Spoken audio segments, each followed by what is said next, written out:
ٹھیک ہوتے جا رہے ہیں. دوسرا بندہ اٹھا, اس نے حسد میں آ کے کہا ابے بھائی یہ کینسر کے نام پہ منجن بیچ رہا ہے, منجن بیچ رہا ہے. سب نے بات اتنی سنی اور سارے اس کے گرد اکٹھے ہو گئے. لیکن کچھ عقل مند تھے, انہوں نے کہا ہم ذرا ریسرچ کرتے ہیں کہ اس نے جن جن کو میڈیسن دی ہے وہ ٹھیک ہوئے بھی ہے کہ نہیں ہوئے. جا کے دیکھا یار تو 100% رزلٹ ہے. تو وہ کیا کہے گا, بھائی منجن یہ نہیں, منجن کون بیچ رہا ہے, منجن وہ بیچ رہا ہے جو ان کو منجن کہہ رہا ہے.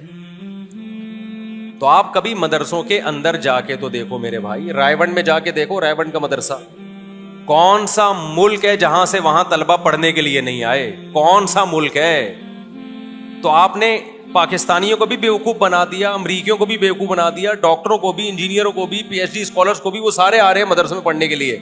اور جو نہیں پڑھ رہے وہ کیا کہہ رہے ہیں, یہاں مدرسوں میں کیا بک رہا ہے, منجن. تو پھر آپ کو یہ اپنا مدرسہ بنا لو. مدرسہ تو ضروری ہے یا نہیں ہے عالم بنانے کے لیے. ان اسکالرس کا نہ اپنا کوئی مدرسہ ہے, نہ جو مدارس ہیں ان کو یہ پروموٹ کرتے ہیں. 2 نمبر مدرسے بھی ہوتے ہیں, ہم کب کہہ رہے ہیں, لیکن یہ تھوڑی کہ سارے 2 نمبر ہو گئے. دوسری بات یہ, میں نے بہشتی زیور پہ کہا تھا نا کہ یہ کتاب بہت زبردست کتاب ہے, پڑھا کرو. اس پہ کسی نے منجن بیچا, اس نے بولا یہ 2 نمبر کتاب ہے. تو جو بھی اس طرح کی بات کرتا ہے نا, میں کہتا ہوں آپ کوئی اور کتاب لے آؤ یار. یہ فوراً کہتے ہیں ہماری کوئی کتاب نہیں, ہم قرآن و حدیث کو مانتے ہیں. تو ابے قرآن و حدیث ہی سے نکال کے لکھ لو نا کوئی کتاب, ترتیب سے لکھ لو. وضو کے طریقہ, کتاب الطہارہ, پھر کتاب الوضو, پھر کتاب الغسل, جیسے علماء نے کیا. یہ بہشتی زیور میں ہے, تو آپ اردو میں ایسی کوئی چھاپ دو جس پہ کم از کم آپ کے 50-60 علماء کے دستخط ہوں. ہم کہیں گے یہ پڑھ لو گھر میں. نہ آپ کے پاس ہے, نہ ہمیں پڑھنے دیتے ہو. اس کو کہتے ہیں انگلی توڑنا. اس کو کیا کہتے ہیں, میں اس کی مثال کئی بار دے چکا ہوں نا. ہم بچپن میں جب کرکٹ کھیلتے تھے تو ہماری ٹیم کا نام تھا فرینڈز کرکٹ کلب, جو ہمیشہ ہارتی تھی الحمدللہ, کیونکہ ہم بچے تھے. اس میں سارے ٹین ایجر لڑکے تھے نا, 13 سے 18 سال تک کے. تو جیتنا کہاں تھا, ہمارے مقابلے ہوتے تھے پرانے کھیڑو سے. میں اوپنر جاتا تھا, 2-4 چوکے چھکے لگا دیے تو جیت گئے, نہیں ہوئے تو آؤٹ ہو کے آ گئے. اب ہو یہ رہا تھا کہ کرکٹ میں نا ٹیشن, یہ میں واقعات نہیں سنا رہا, آپ سمجھے کہ مفتی صاحب کیا یہ سبق والی باتیں بتا رہا ہوں میں آپ کو.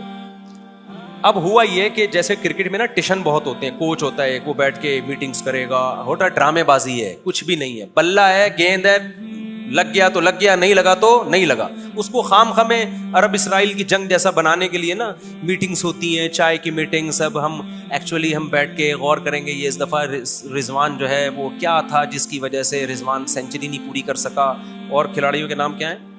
بابر نے اس دفعہ کیا تھا, ایکچولی وہ بابر دیکھیں وہ اصل میں اسٹریس اور ٹینشن کی وجہ سے, اور انڈیا میں میچ تھا. ابے بھائی کچھ بھی نہیں ہے, گیند بلہ ہے, کبھی تکا لگ جاتا ہے, کبھی نہیں لگتا. اس سے زیادہ اس کو ویلیو دینے کی ضرورت نہیں ہے.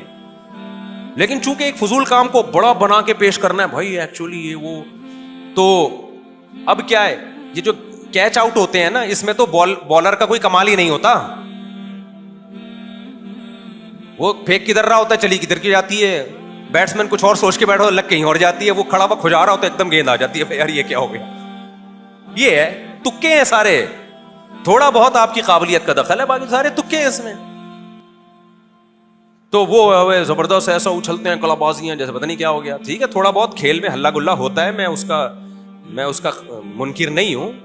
چھکے چوکے لگتے ہیں, خوشی بھی ہوتی ہے, بس تھوڑی بہت کافی ہے. اتنا ہلا گلا کیا ہے, کافی ہے. جتنا ہم بچپن میں ہوتا تھا, ہم جب جیتتے تھے خوش ہو جاتے تھے, اگلے دن بھول جاتے تھے. اس سے زیادہ نہیں فری کراؤ کرکٹ کو. ٹائم کو اپنے ویسٹ مت کرو ان فضول چیزوں میں. تبلیغ والوں کی ایک بڑی خاندانی بات یہ ہے, جو صحیح طریقے سے وقت لگاتا ہے نا, اس کو پتہ ہی نہیں ہوتا اسکور چل کے آ رہا ہے. صحیح ہے, اس کو پتہ ہی نہیں ہوتا اسکور کیا چل رہا ہے, وہ اپنے کام میں لگے رہتے ہیں. اچھا تو کیا تھا وہ, میں کیا بتا رہا تھا. ہاں, ہماری تھی فرینڈز کرکٹ کلب. اب ہم مسلسل ہار رہے تھے. ہار اس لیے رہتے ہیں, اتنے لمبے تڑنگے بندے, تمہارے 6-6 فٹ کے آدمی 20-20 سال سے کھیل رہے ہیں. ہم 17-18 سال کے لڑکے کہاں مقابلہ کر سکتے تھے ان کا. ہمارے کوچ تھے جنہوں نے کبھی کرکٹ کھیلا ہی نہیں تھا. اب تو غیبت اس لیے نہیں ہوگی, پتہ نہیں 25-30 سال پرانی بات ہو گئی, وہ کہاں چلے گئے, ہمیں یاد ہی نہیں نا. تو وہ کیا کرتے تھے, ہم پچ پہ جا کے نا صبح جا کے وہ بھی کرتے تھے, پانی وانی لگا رہے ہیں اور بڑے ایکشن ویکشن مار رہے ہیں. سارے یہ جو ہے نا منجن ہم بیچ چکے ہیں پہلے کرکٹ کے. اب کیا ہوتا تھا جی, ٹریننگ ہو رہی ہے اور کوچ پھر بیٹھتے. مجھے یاد ہے جمعرات کو ہماری, یا جمعے کو چھٹی ہوا کرتی تھی, تو ویکینڈ پہ ہمارا اجلاس ہوا, میٹنگ ہوئی ہماری. کوچ نے بلایا, ہمارا کیپٹن بھی آئے, وہ کیپٹن بھی بیٹھے. وہ ٹیشن بازی ہیں کیپٹن صاحب کی ختم نہیں ہوتی تھی. خیر وہ چشمے لگا کے نا ان کی تصویریں آتی رہتی. خیر ہم بیٹھے, اچھا مجھے بسکٹ کھانے کا بڑا شوق تھا, تو وہ جو بسکٹ اور چائے رکھے ہوئے تھے نا, وہ کیپٹن نے اپنے آگے رکھے ہوئے تھے. خراب بسکٹ ہم لوگ کے آگے تھے, اچھے والے کس کے آگے تھے؟ ادھر کو رکھے ہوئے. تو مجھے اب تک یاد ہے وہ واقعہ. میٹنگ میں جو سب سے اہم ترین چیز تھی نا, وہ یہ تھی, باخر خانیاں اور اوریجنل جو اچھے وہ ادھر کو تھے, اور ادھر کیا ہے, خالی چائے. تو مجھے یاد ہے میں نے گھننا بن کے نا تھوڑا سا ہاتھ یوں کیا اور ایسے کر کے پلیٹ کھینچی اپنی طرف. میں نے کہا یہ تو کھلانا پہلے. تو مجھے وہ واقعہ یاد رہ گیا. خیر, تو کوچ نے کہا کہ ایکچولی کیا ہونا چاہیے. میں نے اس میں ایک تجویز دی. میں نے کہا دیکھیں ہماری جو ٹیم ہے نا, یہ اس کا نام ٹھیک نہیں ہے, فرینڈز کرکٹ کلب, یہ نام چینج ہونا چاہیے. تو وہ جو کوچ تھا نا, اس نے کہا کہ پھر کیا نام ہونا چاہیے. میں نے کہا وہ تو میرے ذہن میں نہیں ہے. اس نے کہا انگلی توڑنے کی پھر ضرورت کیا ہے بیٹے. تو مجھے وہاں سے یہ واقعہ یاد رہ گیا. وہ بات بالکل ٹھیک کی یار, یا تو کوئی آلٹرنیٹ نام بتاؤ بھائی, یہ والا نہیں, یہ والا زیادہ اچھا ہے, ہم غور کر لیں گے. تمہارے پاس بھی کوئی نام ہے نہیں, تو جو ہے چلتے رہنے دو نا. اب کسی بچے کا نام زاہد ہے, آپ نے ایک شرری چھوڑ دی, زاہد نام اچھا نہیں ہے. یا تو دلیل سے آپ ثابت کرو کہ زاہد میں یہ مطلب ہے, یہ مطلب ہے, یا تو وہ فرینڈز میں کرکٹ کلب نام میں کوئی غلط چیز تو کوئی بھی نہیں ہے نا, کوئی گالی تھوڑی ہے بھائی. دوستوں کی ایک ٹیم ہے تو کیا ہے اس میں. یا پھر آپ بتاؤ کہ پڑھنے میں یہ اس سے زیادہ اچھا لگ رہا ہے یہ والا. جب یہ بھی دلیل بھی نہیں ہے, اس کا کوئی آلٹرنیٹ بھی نہیں ہے, تو اس کا مطلب خالی کیا کرنا ہے, انگلی توڑ کے چلے جانا. تو وہ چونکہ میرے خلاف تھی, مجھے یاد رہ گیا ہمیشہ. تو آپ نے کہہ دیا زاہد نام اچھا نہیں ہے, تو کون سا اچھا ہے کہ یہ تو مجھے نہیں پتا. بیٹھے بیٹھے بلا وجہ کیا کر دیا, خام خواہ کے ایک اگلے کو کنفیوژن میں ڈال دیا. ایک عورت کو بول دیا آپ کا شوہر اچھا نہیں ہے وغیرہ, کیا خرابی ہے, لیکن خرابی تو میں بعد میں غور کر کے بتاؤں گا. مرد کو بول دیا تیری بیوی ٹھیک نہیں ہے. ابے کیا مسئلہ کیا ہے, ٹھیک نہیں ہے کہہ رہے بس. میں ایک دفعہ ایئرپورٹ پہ بیٹھا ہوا تھا, پرانی بات ہو گئی, ایک صاحب آئے میرے پاس, السلام علیکم. وعلیکم السلام. سیلفی علی کہہ رہے صاحب کچھ رپورٹس ہیں آپ کے بارے میں اور ذرا سنبھل کے رہیے گا. میں نے کہا بھائی کیا رپورٹس ہیں یار. کہہ رہے ہیں بس وہ کچھ رپورٹس ہیں. میں نے کہا آپ کون ہیں, کہاں ہیں. کہہ رہے ہیں میں کچھ خفیہ اداروں میں ہوتا ہوں, کچھ رپورٹس ہیں. میں نے کہا یا تو پھوڑ دے بھائی, کیا رپورٹس ہیں بلا وجہ چکر میں ڈالنے والی بات ہے نا. کیا ہے بھائی تو بتا تو صحیح.